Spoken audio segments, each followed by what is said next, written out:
CM Ramesh BJP మరి కేటీఆర్కు CM రమేష్తో ఏం సంబంధాలు ఉన్నాయి? మరి ఢిల్లీకి ఎందుకు పోయిండు? మోడీ కాళ్ళు ఎందుకు మొక్కిండు?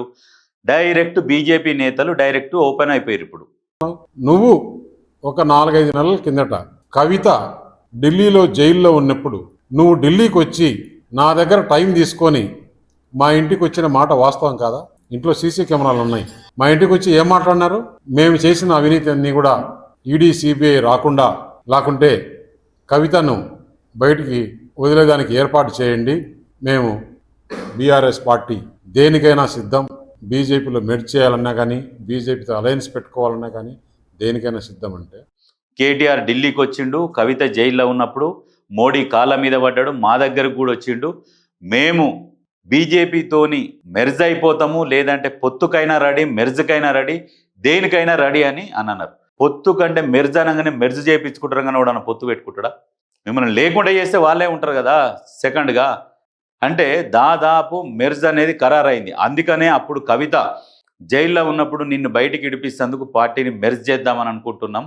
మెర్జ్ చేస్తే నువ్వు రిలీజ్ అయిపోతావు, నీ మీద కేసులు ఉన్నాయంటే ఇక ఆల్రెడీ ఇన్ని రోజులు ఉన్నాయి, ఏదో ఒక రోజు బెయిల్ వస్తుంది. మెర్జ్ చేయకుండా, ఎందుకంటే మెర్జ్ చేసినాక వీళ్ళ ఆస్తుల పంపకాలు ఏమన్నా ఉంటాయో అవన్నీ వన్ సైడ్ అయిపోతాయి అని కవిత ముందే పసిగట్టి ఇప్పుడే మెర్జ్ వద్దు, నేను వచ్చినాక మాట్లాడుకుందామని చెప్పింది. వచ్చినాక ఏం చేసిందంటే మరి ఆస్తుల పంపకాలు ఎట్లా, ఇవన్నీ అయినాక మెర్జ్ అనేది తర్వాత ఆలోచన చేద్దామనగానే అమ్మ బిడ్డ ఆస్తుల మీద ఆశ ఉందా కవితకు అని చెప్పేసి కవితని పక్కకు పెట్టిరు. మొన్న ఇప్పుడు సీఎం రమేష్ అన్ని బయట పెట్టే ఈ ఒప్పందాలు, ఏది మాల్దీవ్స్కి ఎందుకు పోయినావు, దుబాయ్కి ఎందుకు పోయినావు, అమెరికాకి ఎందుకు పోయినావు, అక్కడ ఏం చేసినావు అన్ని బయట పెట్టనా అంటుండు. అంటే మీకు లోపల సత్సంబంధాలు మీకు అన్ని బాగానే ఉన్నాయి బీజేపీకి బీఆర్ఎస్కు. అంటే నువ్వు ఆయన మీద ఆరోపణలు చేసినందుకు ఆయన నీ మీద డైరెక్ట్ చెప్తున్నాడు, నా దగ్గర సీసీ కెమెరా ఫుటేజీలు ఉన్నాయి, అవి తీసి బయట పెట్టనా మీడియాకి అని అంటుడు. మరి సీఎం రమేష్ మాట్లాడిన మాటల మీద కేటీఆర్ ఎందుకు స్పందిస్తలేడు? అంటే అందులో వాస్తవం ఉన్నది కాబట్టి కేటీఆర్ స్పందిస్తలేడు. అంటే ఇంత చెత్త రాజకీయాలు చేస్తున్న ఈ కల్వకుంట్ల కుటుంబము నిజంగా ఇటువంటి ఆరోపణలు చేస్తేందుకు కొంచెమన్నా సిగ్గుండాలి, ఒక నమ్మేటట్టు ఉండాలి. నువ్వున్నావు, ఎక్కడనన్నా తిరుగుతావు, నీ గురించి తెలుసు అందరికీ, నువ్వు అదే పని చేస్తావు, అదే యావ ఉంటుంది నీకు. ఏటి మీద ఏం చింత అంటే గడ్డ మీద చింత అన్నట్టు నీకు అదే చింత ఉన్నదని, అందరికి అదే చింత ఉంటుందని ఆలోచించడం అది తప్పది. దమ్ము ఉంటే ఇప్పుడు సీఎం రమేష్ మాట్లాడిండు కదా, దాని మీద నువ్వు రెస్పాండ్గా, దానికి నువ్వు కౌంటర్కు ఎన్కౌంటర్ ఇస్తావా, రీకౌంటర్ ఇస్తావా, ఏమి ఇస్తావు, ఆయన అడిగిన దానికి జవాబు చెప్పు.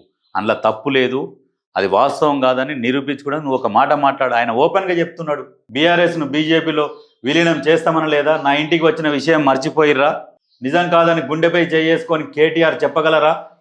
డైరెక్ట్ అడుగుతుంది. మరి గుండె పైన కాదు, నువ్వు ఏడే చేసుకొని చెప్తావో చెప్పు. మరి మీకు బీజేపీ వాళ్ళకు మరి మంచిగా సంబంధాలు ఉన్నాయా లేవా? ఇది చూస్తే అర్థమవుతలేదా? ఎందుకు పనికిరాని ఆరోపణలు? ఒకరిని పెట్టుకున్నారు ఎప్పుడు మొరుగుతందుకు, ఇంత ఉప్పేసి పెంచుతామరు దాన్ని. ఇగో అదే ఇది, అదే కౌశిక్ రెడ్డి. హుజురాబాద్ ప్రజలు నిజంగా ఎంత అమాయకులు, ఏమవాడు చస్తాడేమని ఓటేసిరు వాళ్ళు. నిజంగా పాపం అట్లా అనుకొని ఓటేసిరు. లేకుంటే అసలు గిసువంటోడు తేలుతాడనంటే ఓటు కూడా వేయకపోదురు, ఆ ఈవీఎం మిషన్లు కూడా ఎత్తుకపోదురు. ఈ ఇసొంటోని ఓటేయాల్సిన పరిస్థితి వస్తే ఆ ఈవీఎం మిషన్లు కూడా ఎత్తుకొని పోదురు. మరి దీనికి సమాధానం చెప్పాలి కదా మరి కేటీఆర్. దీనికి ఎందుకు సమాధానాలు చెప్పడు? అంటే బీఆర్ఎస్ పార్టీ మొత్తం కంటెంట్ లేనోళ్ళే.